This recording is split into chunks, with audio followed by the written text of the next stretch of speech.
Guys, today we are back with another video.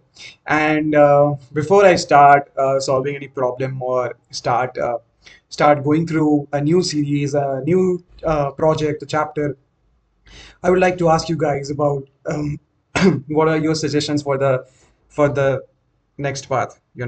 Like currently, what I guys can I can see that we took a long break, and after this long break, uh, I got job, and in that job got seriously indulged, was working in different technologies, and didn't get the time, or you can say didn't get the appropriate time to work on this and more and more talk about more and more skills. So this was something which is needed, a much needed break, and now I'm really looking forward to start with a fresh mindset and provide some interactive content and even help you guys achieve your goals in DSA or computer science in general.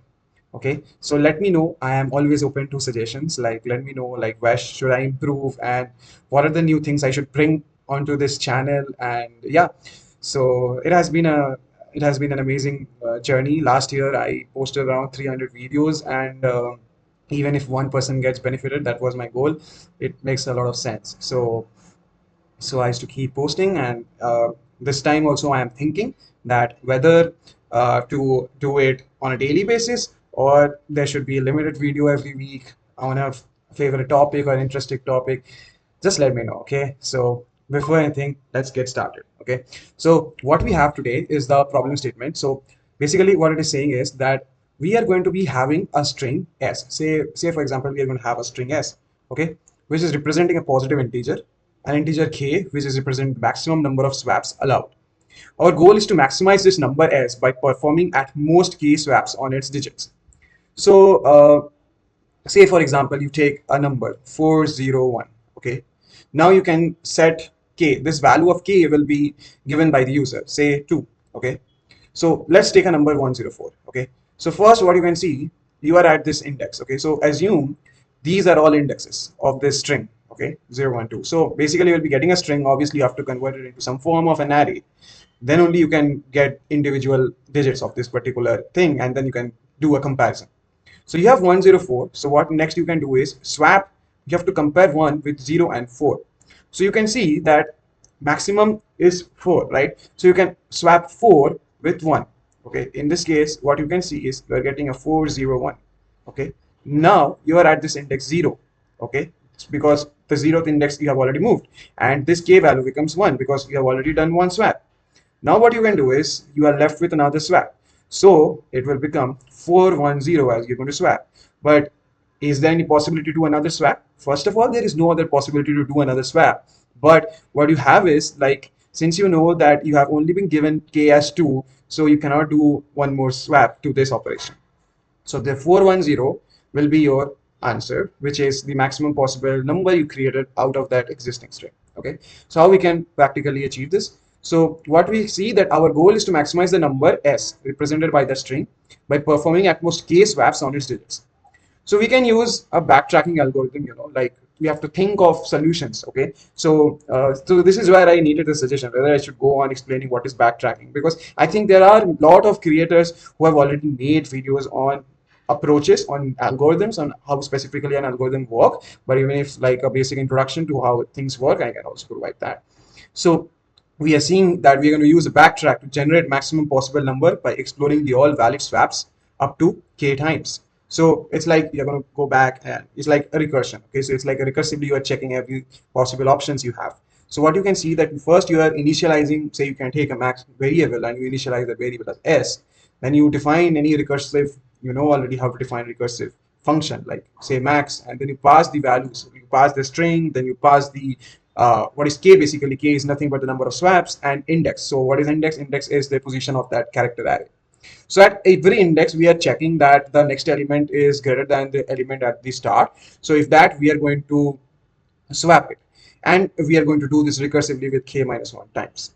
So, but there is a base condition in which this might not work, which is k is 0, means there is no swaps given. In that case, we are going to return the number as it is. Or if the current index is at s dot length. What does this mean? means when I'm comparing, I've already reached till the last element.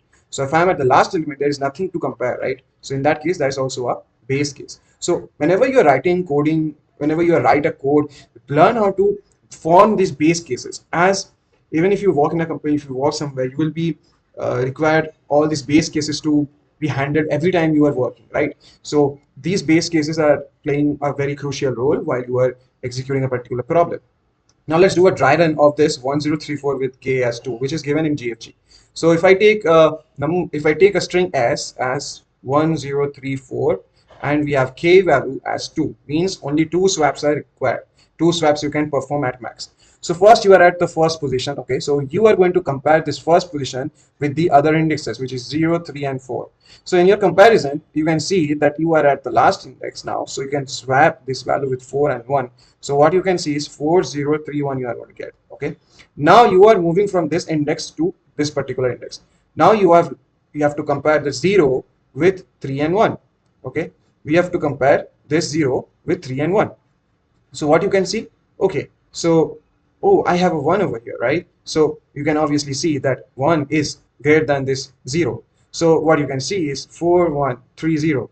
But is there any more swaps you can perform, right? Is there any more swaps you can perform or not? You have to check. See, whenever you're doing this swap, you will say that why I'm doing the swap of 0 with this, not this 3. Yes, you're absolutely right. That's the thing. We always do a mistake that we are swapping it with the last element. No, we are swapping it to see that what is the next element and then how we can swap that. So in this case, what we can do is just simply after getting this solution, what we can do is, because we have k equals to now 1, because already one swap has gone. So what we can see is now we can just do a 4, okay, which was already being swapped. Now we swap 0 and 3 over here, so we can get 4301. Now this one can also be swapped, but do I have an option? I have already exhausted all my swapping capacities, so I'm left with nothing but 0. So now can I do anything? No, I cannot do one more swap. But if I did one more swap, then obviously 4310 would be much greater than 4301. Okay, so but you have to know why we are not performing this swap directly, because we have to swap the elements, because that is the target, right? We have to use backtrack to generate maximum possible number by all valid swaps up to k times. You have to remember this is a valid swap. You cannot do an invalid swap. Okay, so we are checking whether the if the new string is greater than the max number, we are going to update this, and then with recursively with every possible time we can go and do this. Now let us check the code, like how it is working in the code. So we have written a Java code as well. Okay, so we have written a Java code as well. So what we are first doing is we have defined a max number. Say you can say this max number is nothing but a variable which is going to store the max number. Okay.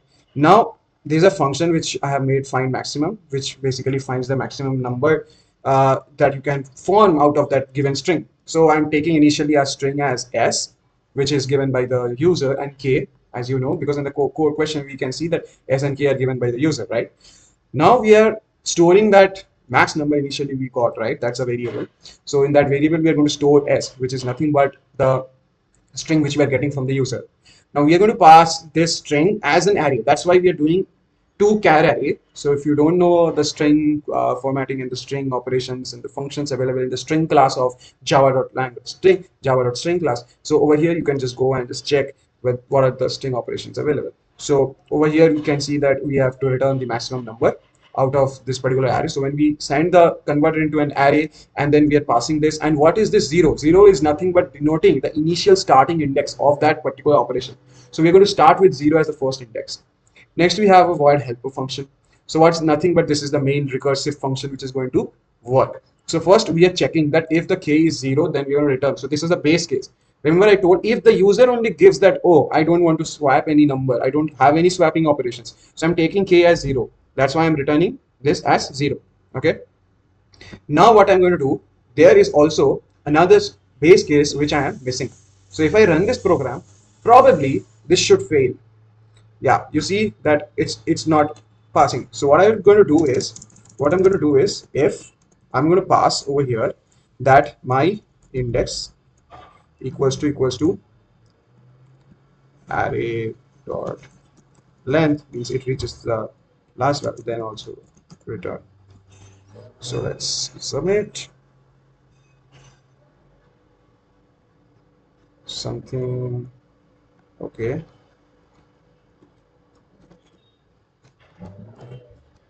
G.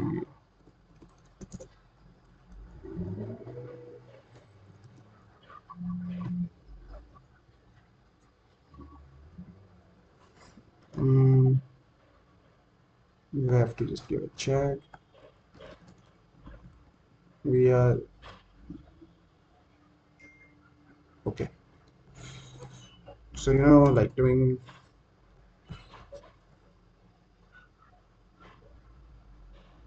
So I've been doing Python since a long time. That's why coming back, transitioning to Java, all these functions and the way the braces and everything works. So yeah, so we are just checking that we are checking the base case that the index which we are currently at reaches the last position. Then we're going to give a return. Next, we have a character of max char. So initially in the character, we are storing our the last or the element present at the last value, assuming that that's to be the maximum character. So what we are doing is we are running a loop. In this loop, we are starting from our current index plus 1. That means we are at the next position. Now we are comparing every single value. So if this current value is greater than our max, then we are updating this max with this array.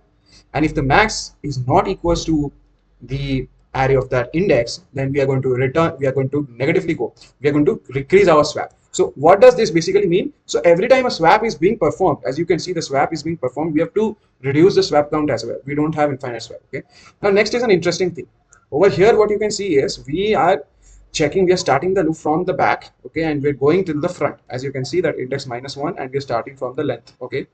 We are checking that our current element is equals to that max character. So if you guys remember what is max character, our max character is not what we earlier stored as the last element. Max character is already updated because max character is the one which is basically the largest number present in that particular area, in that particular sync. So you can see 41034 1034. So you can assume that the 4 was the largest. So now we have 4 as the max character.